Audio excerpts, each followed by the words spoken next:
Hello everyone, welcome back to online study. आज की इस वीडियो में हम बात करने वाले हैं पारिस्थितिकी यानी इकोलॉजी के वो महत्वपूर्ण क्वेश्चंस जो कि आपके एग्ज़ाम्स में डेफिनेटली पूछा जाता है। तो आज इस वीडियो में फ़िलहाल हमने 75 इम्पॉर्टेंट क्वेश्चंस को शामिल किया और इसका और भी पार्ट हम लोग लाएंगे। तो उम्मीद है कि ये वीडियो आपके लिए हेल्पफुल रहेगी। तो चलिए फिर इस वीडियो को शुरू करते हैं, लेकिन हमेशा की तरह मैं सबसे पहले आपको यही रिकमेंड करूंगा कि आप इन दोनों प्रश्न का राइट आंसर नीचे कमेंट करिए। ठीक है, तो चलिए फिर अब शुरू करते हैं। किसी भी तरह का पेड कोर्स या स्टडी मटेरियल्स के लिए आप हमारे एप्लीकेशन पे जा सकते हैं, जहाँ पे आपको बहुत सारे स्टडी मटेरियल्स, नोट्स वगैरह सब कुछ मिल जाएगा। तो सबसे पहले प्ले स्टोर से हमारे एप्लीकेशन को डाउनलोड कर लीजिए और उसके बाद लॉगिन वगैरह करके आप इस इंटरफेस पे जा करके अपने अकॉर्डिंग चूज़ कर सकते हैं। देखिए, सबसे पहला प्रश्न ये है कि इकोसिस्टम यानी पारिस्थितिकी तंत्र शब्दावली किसने प्रस्तुत की थी। सबसे पहले पारिस्थितिकी तंत्र जो शब्दावली है वो एच.जी. टॉन्सले, ठीक है, एच टॉन्सले होंगे। यहाँ पे ऑप्शन डी होगा। पारिस्थितिकी तंत्र के दो घटक कौन से हैं? पारिस्थितिकी तंत्र के दो घटक कौन से माने जाते हैं? एक तो देखिए जैविक घटक होता है और एक अजैविक घटक होता है। यहाँ पे ऑप्शन बी हो जाएगा। पारिस्थितिकी तंत्र में ऊर्जा का प्रवाह के बारे में निम्न में से कौन सी श्रृंखला सही है? ऊर्जा का जो प्रवाह होता है वो सबसे पहले उत्पादक, फिर उपभोक्ता, फिर उसका उपघटक। ठीक है, अपघटक कहते हैं, उपघटक नहीं, अपघटक। तो उत्पादक, उपभोक्ता और अपघटक, ये होता है सही क्रम, यानी सही आंसर ऑप्शन सी बनेगा। ठीक उसी तरह से हम यहाँ पे कह सकते हैं कि फूड चेन बनती है, जो खाद्य श्रृंखला है वो किस तरह से बनता है? Food chain. तो फूड चेन भी वही है, यहाँ पे हमारा उत्पादक, उपभोक्ता और अपघटक से। तो करेक्ट आंसर फिर से वही होगा, उत्पादक, उपभोक्ता और अपघटक से बनता है। तो सही आंसर ऑप्शन ए। नेक्स्ट आता है कि वर्षा की मात्रा किस पर निर्भर करती है? वर्षा की जो मात्रा होती है वो वायुमंडल की नमी पर निर्भर करता है। यहाँ पे ऑप्शन बी होगा। नेक्स्ट आता है कि पृथ्वी का सर्वाधिक बृहद पारिस्थितिकी तंत्र कौन सा है? और ये क्वेश्चन बहुत बार रिपीट हुआ है। और एक होता है स्थायी पारिस्थितिकी तंत्र में, जो कि महासागर आता है, और एक प्रश्न ये होता है जो कि रिपीट हमेशा होते रहता है। तो पृथ्वी का सर्वाधिक बृहद जो पारिस्थितिकी तंत्र है वो है जैवमंडल। यहाँ पे ऑप्शन सी को टिक करेंगे, जैवमंडल। एनजीटी यानी कि नेशनल ग्रीन ट्रिब्यूनल की स्थापना कब की गई थी? तो ध्यान दीजिएगा, इसकी स्थापना की गई थी 2010 में। ठीक है, 2010 में ऑप्शन हम बी को टिक करेंगे, 18 अक्टूबर 2010। पर्यावरण संरक्षण अधिनियम कब पारित हुआ? पर्यावरण संरक्षण अधिनियम कब पारित हुआ था? तो इसका सही आंसर हमारा बन जाएगा 1986 में। ठीक है, 1986 में। इससे रिलेटेड तीन क्वेश्चंस पूछ जाते हैं, 1972, 1980 और 1986। तो तीनों के बारे में मैं आपको अच्छे से एक बार एक्सप्लेन कर देता हूँ, ध्यान रखिएगा। जैसे होता है क्या है कि वन्य जीव संरक्षण अधिनियम पूछा जाए, वन्य जीव संरक्षण अधिनियम तो 1972 होता है। वन संरक्षण अधिनियम कहा जाए तो फिर 1980 होगा, और पर्यावरण संरक्षण कहा जाए तो 1986 हो जाता है। तो याद रखने के लिए सिंपल सा तरीका आप याद रखिए कि वन्य में जीवों को देखा, यानी मैंने जंगल में गया था घूमने के लिए, तो वहाँ पे क्या देखा कि वन्य में जीवों को देखा। यहाँ पे क्लियर हो जाएगा कि वन्य में जीवों को देखा, तो वन्य जीव संरक्षण अधिनियम, वन्य में जीव, तो यानी वन्य जीव संरक्षण अधिनियम 1972। उसके बाद को देखा तो वन का संरक्षण किया, यानी वन्य में, जंगल में मैंने जीवों को देखा तो उनके संरक्षण के बारे में बात की कि वन का संरक्षण किया जाए। तो वन का संरक्षण यानी वन संरक्षण अधिनियम 1980 किया, तो फिर पूरा पर्यावरण संरक्षण हो गया। तो पर्यावरण का संरक्षण यानी 1986। तो ये एक लाइन याद रखेंगे तो यहाँ से तीन क्वेश्चन आपको हमेशा याद रहेगा और आप गलती नहीं करेंगे। संयुक्त राष्ट्र संघ ने सतत विकास लक्ष्यों का निर्धारण किया है, वह कुल कितने संख्या है? सतत विकास लक्ष्यों की जो संख्या है वो टोटल 17 दी गई है, ऑप्शन डी होगा। नेक्स्ट आता है कि प्रत्येक वर्ष विश्व पर्यावरण स्वास्थ्य दिवस कब मनाया जाता है? तो देखिए, कुछ लोग गलती कर देते हैं यहाँ पे, बस विश्व पर्यावरण स्वास्थ्य ना देख करके दिवस के 5 जून को टिक करके बढ़ जाएंगे, लेकिन स्वास्थ्य के अकॉर्डिंग थोड़ा सा आप यहाँ पे सावधानी बरतेंगे, जो कि आपका 26 सितंबर हो जाएगा। ठीक है, 26 सितंबर को विश्व पर्यावरण स्वास्थ्य दिवस के रूप में मनाया जाता है। तो C will be correct answer. Next आता है कि किसी श्रृंखला में प्राथमिक उपभोक्ता कौन होते हैं? किसी श्रृंखला में प्राथमिक उपभोक्ता कौन होते हैं? तो प्राथमिक उपभोक्ता के रूप में हम जानते हैं जो कि हमारे शाकाहारी आ जाएंगे। ठीक है, शाकाहारी सबसे पहले प्राथमिक उपभोक्ता के अंतर्गत। कैसे? क्योंकि उत्पादक के रूप में तो पर्यावरण में मौजूद जो भी हरे पेड़ पौधे हों उनको रखेंगे, और उसको जो खाएगा उसको क्या कहते हैं? उनको जो सेवन करेगा, उपभोग करेगा, वो होगा प्राथमिक उपभोक्ता शाकाहारी। ठीक है, तो ऑप्शन बी यहाँ पे करेक्ट होगा। देश के प्राकृतिक पूंजी में सम्मिलित किए जाते हैं, देश के प्राकृतिक पूंजी में सम्मिलित किए जाते हैं। तो ध्यान देना है किसको सम्मिलित किया जाता है, तो वन, जल और खनिज सभी को शामिल किया जाता है। तो राइट आंसर उपरोक्त सभी बनेगा। वे संसाधन जो हमें प्राकृतिक द्वारा प्रदत्त होते हैं क्या कहलाते हैं, तो प्रकृति से जब प्राप्त होगा तो प्राकृतिक संसाधन ही कहेंगे। तो यहाँ पे हमारा फिलहाल सही आंसर हो जाएगा जो कि ऑप्शन ए। ठीक है, प्राकृतिक संसाधन। एक आता है प्रश्न नेरी। नेरी कहाँ अवस्थित है, जिसका फुल फॉर्म होता है national environmental engineering research institute. कभी कभी फुल फॉर्म भी पूछ लिया जाता है कि इसमें आर का पूर्ण रूप क्या होगा, आई का पूर्ण रूप क्या होगा, तो इस तरह से याद रखेंगे, national environmental engineering research institute. ये अवस्थित है नागपुर में। ठीक है, 1958 में इसकी स्थापना की गई थी और ये नागपुर में स्थित है। नेक्स्ट आता है कि पृथ्वी शिखर सम्मेलन का आयोजन कहाँ किया गया था। पृथ्वी शिखर सम्मेलन का आयोजन किया गया था रियो में। ठीक है, रियो में, यहाँ पे सी बिल्कुल सही आंसर बन जाता है। अगला देखिए, सस्टेनेबल डेवलपमेंट यानी सतत विकास। सस्टेनेबल डेवलपमेंट के लिए सर्वोत्तम कारक क्या है। सर्वोत्तम कारक यहाँ पे ट्रिपल आर कह सकते हैं, रिड्यूस, रीयूज और रिसाइकल। यहाँ पे ऑप्शन डी होगा, उपरोक्त सभी। नेक्स्ट आता है कि निम्नलिखित में से कौन सा एक ऊर्जा का अक्षय स्रोत है। ऊर्जा का एक अक्षय स्रोत है, तो यहाँ पे हम कहेंगे कि सोलर पैनल द्वारा बिजली बनाना, पवन चक्कियों का उपयोग किया जाना और सूर्य की किरणों द्वारा पानी को गर्म करना। यहाँ पे राइट आंसर हो जाएगा ऑप्शन डी। ठीक है, उपरोक्त सभी। पर्यावरण एवं सतत विकास पर पहला जो पृथ्वी शिखर सम्मेलन का आयोजन किया गया था कब, तो इसका आयोजन किया गया था 1992 में, जो रियो में प्रथम पृथ्वी सम्मेलन हुआ उसी को कहते हैं। अगला देखिए प्रश्न, मैंने आपको बताया था कि ऊपर में कि वन संरक्षण अधिनियम कब पारित हुआ। वन्य जीव संरक्षण कहा जाए तो 72, वन संरक्षण कहे तो 1980। ठीक है, 1980 ऑप्शन बी हो जाएगा सही आंसर। पिछले कुछ वर्षों से पर्यावरण की अति दोहन से सर्वाधिक नुकसान क्या हुआ है। सर्वाधिक जो नुकसान हुआ है वो जैव विविधता में कमी आ गई है। ठीक है, जैव विविधता में कमी आ गई, ऑप्शन बी। सतत विकास की अवधारणा किसकी देन है। सतत विकास की अवधारणा जो किसकी देन है, तो ब्रेटलैंड आयोग की देन है। ब्रेटलैंड आयोग, ऑप्शन ए को टिक करेंगे।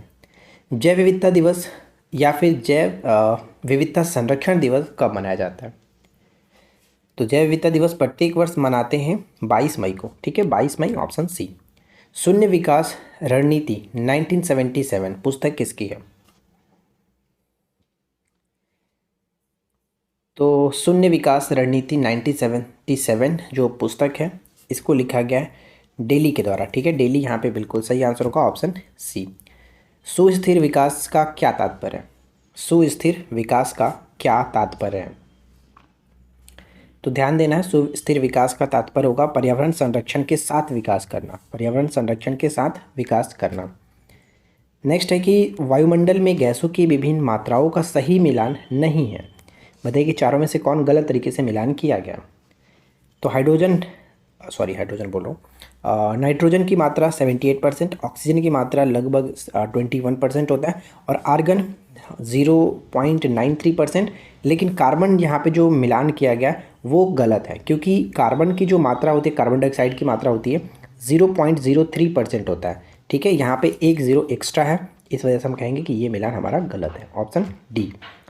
यदि पृथ्वी पर पाई जाने वाली सभी वनस्पतियाँ समाप्त हो जाए तो कौन सी गैस जिसकी कमी हो जाएगी, तो डेफिनेटली वो ऑक्सीजन ही होगा। ठीक है, ऑक्सीजन होगा, तो करेक्ट आंसर ऑप्शन बी हुआ, ऑक्सीजन की कमी हो जाएगी। विश्व मौसम विज्ञान संगठन का मुख्यालय कहाँ स्थित है। विश्व मौसम विज्ञान संगठन का मुख्यालय कहाँ स्थित है, तो ये पड़ता आपका जेनेवा के अंतर्गत, ऑप्शन डी, जेनेवा के अंतर्गत। यूएनईपी जिसका फुल फॉर्म हमेशा याद रखना आपको, यूनाइटेड नेशन डेवलपमेंट प्रोग्राम की स्थापना कब की गई थी, जिसका मुख्यालय आपका पड़ता है केन्या की राजधानी नैरोबी में और इसकी स्थापना 1972 के अंतर्गत किया गया, ऑप्शन बी हो जाएगा। ठीक है, ग्रीन पीस इंटरनेशनल का मुख्यालय कहाँ स्थित है। ग्रीन पीस इंटरनेशनल का मुख्यालय कहाँ स्थित है, तो सही आंसर होगा एम्स्टर्डम में, right answer option D, Amsterdam. Next आता है कि पर्यावरण के प्रति मैत्रीपूर्ण उत्पादों को ब्यूरो ऑफ इंडिया स्टैंडर्ड्स के द्वारा इको मार्क कब से दिया जा रहा है।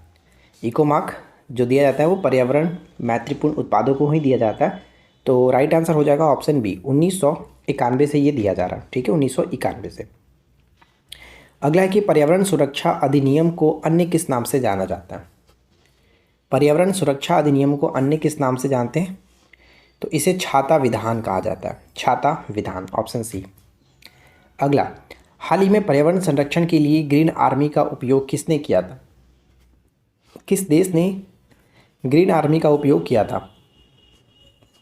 तो ध्यान देना है, ग्रीन आर्मी का उपयोग ऑस्ट्रेलिया के द्वारा किया गया था और काफ़ी चर्चा का विषय रहा था। निम्नलिखित में से कौन सा कारक किसी स्थान की वनस्पति निर्धारित करती है? किसी स्थान की वनस्पति निर्धारित करता, तो वर्षा। ठीक है, वर्षा, ऑप्शन ए।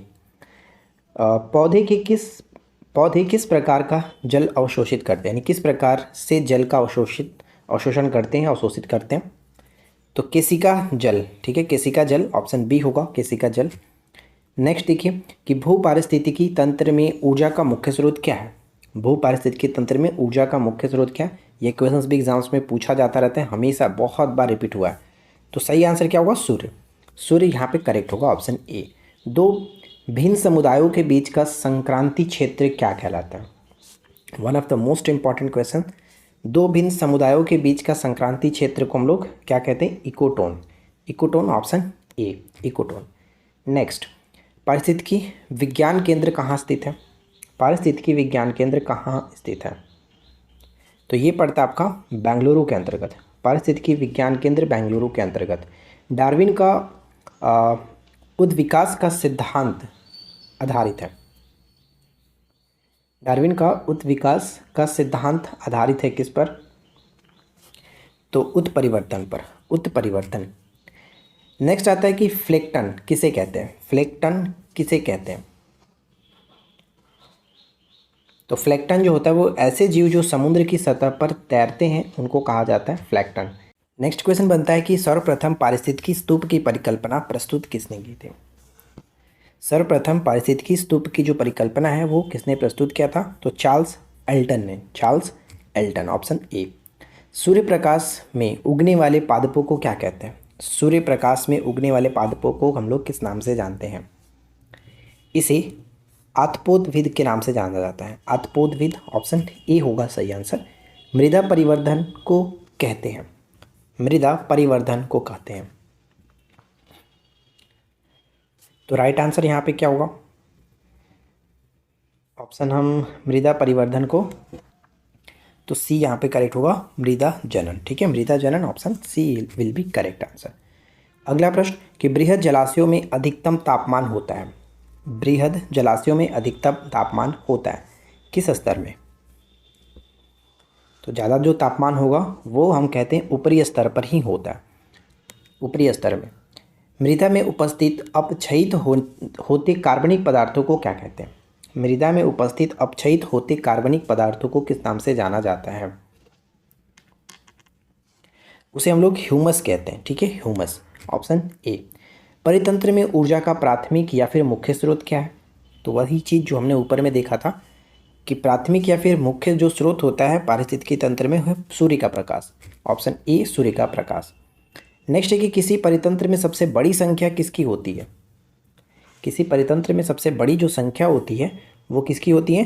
तो प्राथमिक उत्पादकों की, प्राथमिक उत्पादकों की संख्या सबसे ज़्यादा होती है।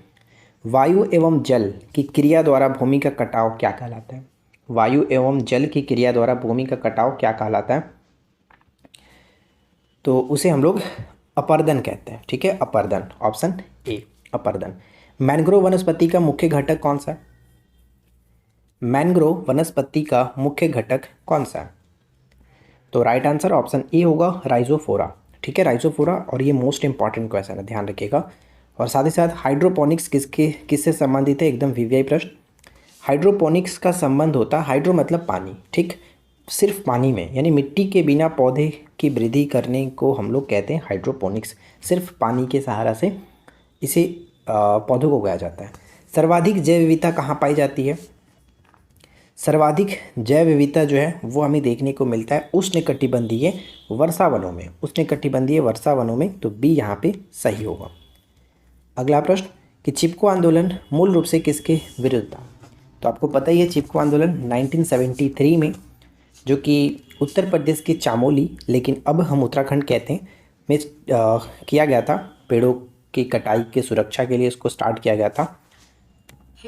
तो इस चीज़ को ध्यान रखना है। सुंदरलाल बहुगुणा इसके काफ़ी जो कि नेतृत्वकर्ता के रूप में फेमस थे, और साथ ही साथ इसमें गौरा देवी और भी बहुत लोग इसमें शामिल थे, जैसे चंडी प्रसाद भट्ट भी इसमें थी। तो ये चीज़ आपको याद रखना है चिपको आंदोलन के बारे में। लेकिन यहाँ पे मैं आपको बता दूं कि चिपको आंदोलन मूल रूप से जो था वो वन कटाई, ठीक है, ऑप्शन डी होगा, वन कटाई के विरोध के में किया गया था। नेक्स्ट प्रश्न बनता है कि इको मार्क उन भारतीय उत्पादों को दिया जाता है जो कि, ऊपर हमने देखा था ना कि इको मार्क 1991 से स्टार्ट हुआ था, और ये पर्यावरण के प्रति मैत्रीपूर्ण जो उत्पाद होते हैं उन्हीं को मिलता है इको मार्क। नेक्स्ट है कि निम्न में से कौन सा एक प्रवाल विरंजक का सबसे अधिक प्रभावी कारक है? सबसे अधिक प्रभावी कारक है तो सागरीय जल के सामान्य तापमान में वृद्धि, ऑप्शन सी, सागरीय जल के सामान्य तापमान में वृद्धि। वायुमंडल में कार्बन डाइऑक्साइड की मात्रा लगभग कितनी है? अच्छा, ऊपर मैंने आपको बताया था कि कितना होता है, तो आप लोग गेस करिए। तो 0.03%, ऑप्शन बी हो जाएगा, ठीक है, 0.03%। पादप जो चट्टानों की सतह पर उगते हैं उन्हें हम किस नाम से जानते हैं? चट्टान पर उगने वाले पौधों को हम लोग लिथोफाइट के नाम से जानते हैं, लिथोफाइट्स, ऑप्शन ए। जैसे मरुस्थल में उगने वाले होता है ज़ीरोफाइट्स, उसी तरह से लिथोफाइट्स। नदियों, तालाबों आदि में पाए जाने वाले जलीय हरे पौधों को क्या कहा जाता है? तो सभी को पता है कि जलीय हरे पौधों को हम लोग किस नाम से जानते हैं? तो शैवाल के नाम से जानते हैं, ठीक है, शैवाल। शैवालों का अध्ययन क्या होता है? कमेंट करिए जल्दी से। नेक्स्ट है कि भोजन श्रृंखला का 10% सिद्धांत किसने दिया था? भोजन श्रृंखला का 10% सिद्धांत किसके द्वारा दिया गया था? तो ये सिद्धांत लिंडमान ने दिया था, लिंडमान, ऑप्शन सी। दीमक लकड़ी का पाचन ऐसे एंजाइम की सहायता से करती हैं जो स्रावित होता है। दीमक जो है लकड़ी का पाचन ऐसे एंजाइम की सहायता से करती हैं जो स्रावित होता है।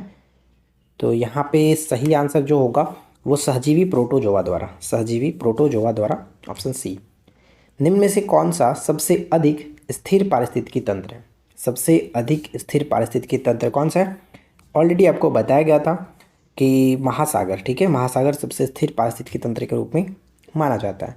किसी पारितंत्र में होते हैं, किसी परितंत्र में होते हैं तो उत्पाद, उपभोक्ता और अपघटक, ये तीन चीज़ तो डेफिनेटली होता ही है। तो ऑप्शन ई हो जाएगा सही आंसर, ठीक है। लेकिन देखिए अगर हम यहाँ पे देखा जाए तो उससे ज़्यादा सटीक आंसर हमें ये देखने को मिलेगा कि जैविक और अजैविक पदार्थ होगा।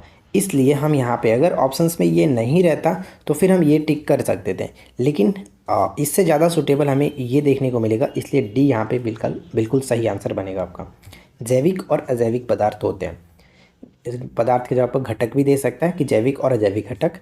प्रकाश संश्लेषण द्वारा ऊर्जा का कितना प्रतिशत भाग रासायनिक ऊर्जा के रूप में परिवर्तित हो जाता है?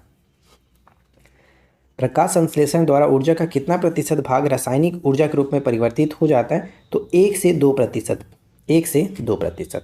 एक परितंत्र में शैवाल हरी इकाई का स्थान क्या होता है? शैवाल का स्थान क्या होता है?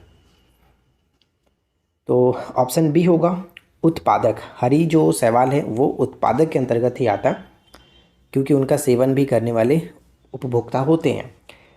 रचना एवं कार्य की दृष्टि से जैव समुदाय एवं वातावरण एक तंत्र की भांति कार्य करते हैं, इसे कहते हैं, इसे हम लोग पारिस्थितिकी तंत्र कहते हैं, पारिस्थितिकी तंत्र। परितंत्र में बाज का क्या स्थान होगा? जो बाज है उसका स्थान क्या होगा? तो वो सर्वोच्च उपभोक्ता के रूप में काउंट होगा। सर्वोच्च उपभोक्ता, वो कुछ भी खा सकता है, किसी को भी खा सकता है, तो हम यहाँ पे सर्वोच्च उपभोक्ता के रूप में उसको रखते हैं। परितंत्र में मानव को कहाँ रखेंगे हम लोग? परितंत्र में मानव को हम लोग रखते हैं कहाँ पर? तो सर्वाहारी के अंतर्गत, सर्वाहारी के अंतर्गत। अगला, पोषण की दृष्टि से अपघटक होते हैं, पोषण की दृष्टि से अपघटक होते हैं।